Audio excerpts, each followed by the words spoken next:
नमस्कार। सासाराम के प्रभाकर रोड में एक ऐसा नज़ारा दिखाई दे रहा है जिस नज़ारे को देखकर यहाँ इस रास्ते से गुजरने वाली महिलाएं शर्मसार हुई हैं। लड़कियां आंखों पर पट्टी बांधकर जाने के लिए मजबूर हो रही हैं, लेकिन ये नज़ारा रोहतास के प्रशासन को नहीं दिखाई दे रहा है, यहाँ के नगर निगम को नहीं दिखाई दे रहा है, यहाँ के अंचलाधिकारी को नहीं दिखाई दे रहा है।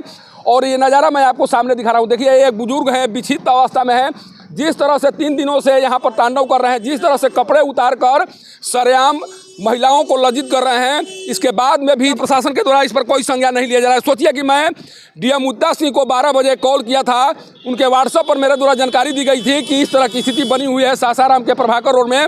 इसके बाद भी उनके द्वारा कोई संज्ञान नहीं लिया गया। किस तरह से लोग परेशान हैं, किस तरह से विक्षिप्त इस व्यक्ति के द्वारा लोगों को जीना हराम कर दिया गया है।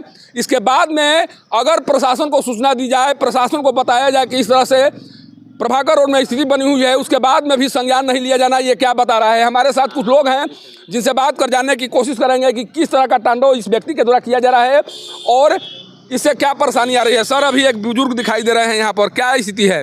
3 दिनों से ये लंग धड़ंग घूम रहे हैं, कभी यहाँ कभी वहाँ, कभी दुकान पर शीशा भी मार कर फोड़ दे रहे हैं, कभी गाड़ी का शीशा, कभी गाड़ी के नीचे आने का डर है। हमेशा ही परेशान और ठंडा का दिन है, कोई लवारिश की तरह कपड़ा उतार कर फेंक दे रहे हैं। हाँ, कपड़ा भी उतार के फेंक दे रहे हैं, लंग धड़ंग हो जा रहे हैं। जितने यहाँ की महिला हैं आँख मोड़ करके चली जा रही हैं, ये लंगटे के देखेगा।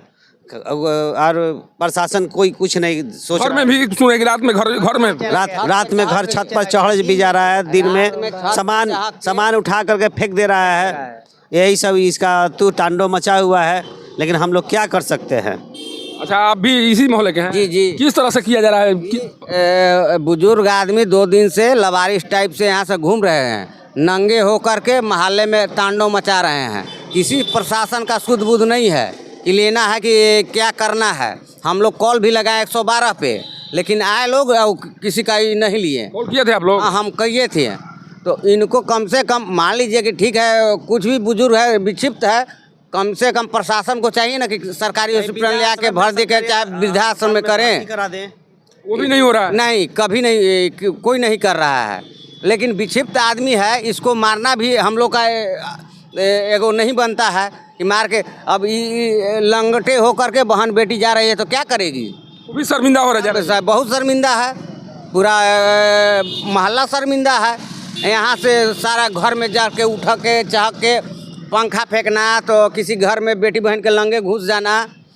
देखिए, जो बता रहे हैं, जिस तरह से बता रहे हैं, एक बार फिर उस नज़ारे को मैं दिखा रहा हूँ। देखिए किस तरह से इस विक्षिप्त बुजुर्ग के द्वारा प्रभाकर रोड में रहने वाले लोगों को जीना हराम कर दिया है, लोगों का जीना हराम कर दिया है। किस तरह से लोगों, देखिए अभी किसी अस्पताल में घुसने की कोशिश की जा रही है इनके द्वारा। अस्पताल में जाएंगे, मरीजों को परेशान करेंगे, लोगों के साथ गलत बर्ताव करेंगे। इसके बाद में भी अगर जिला प्रशासन को नहीं लगता है कि इन्हें कहीं सही जगह पर पहुंचाया जाए तो आखिर क्या माना जाए।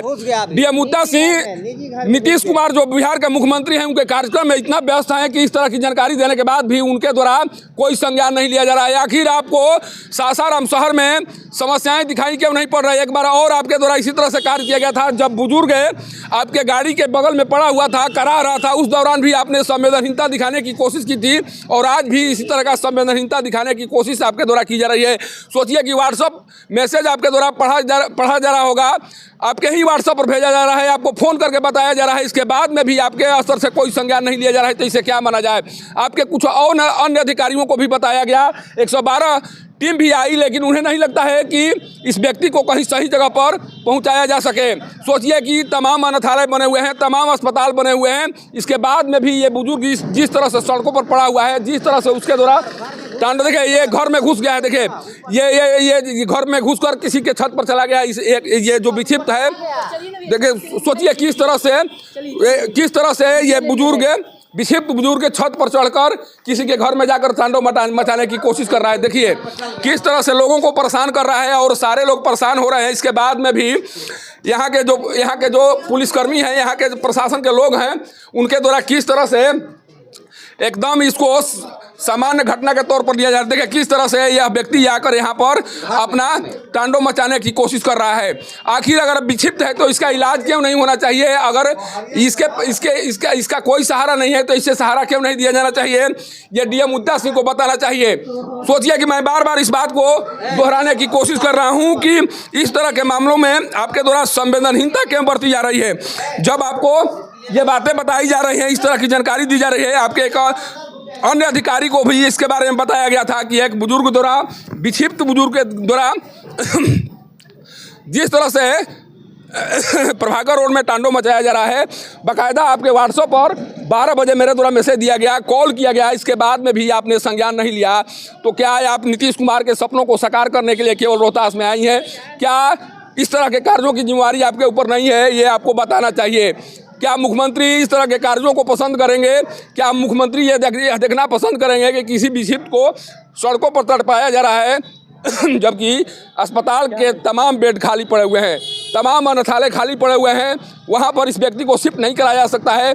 जो विक्षिप्त है, जो लावारिस है, उसे जीने का अधिकार नहीं है। ये बातें आप बताने की कोशिश करेंगी, चूँकि आपकी प्राथमिकता केवल मुख्यमंत्री नीतीश कुमार का कार्यक्रम है, जबकि सड़कों पर कुछ इस तरह के नज़ारे दिखाई पड़ रहे हैं, जिस नज़ारे ने इस मोहल्ले में रहने वाले लोगों को परेशान कर दिया है। सोचिए कि किस स्थिति में बच्चियाँ इस रास्ते से गुजर रही हैं, जब यह व्यक्ति पूरा वस्त्र उतार दे रहा है, नग्न हो जा रहा है, और उस दरमियान कोई बच्चियाँ इस रास्ते से गुजर रही हैं, तब उसकी फीलिंग क्या हो रही होगी, किस तरह की बात सोच रही होगी। एक महिला है, आपको इतना ज़रूर पता होना चाहिए। इतना सब कुछ होने के बाद भी अगर आपके द्वारा इस मामले को लेकर कोई संज्ञान नहीं लिया जा रहा है, तो ये माना जा सकता है कि आप में मानवता नहीं है, और मानवता की रक्षा करना आप नहीं जानती हैं। सासाराम से पब्लिक न्यूज़ के लिए सत्येंद्र चौबे की रिपोर्ट।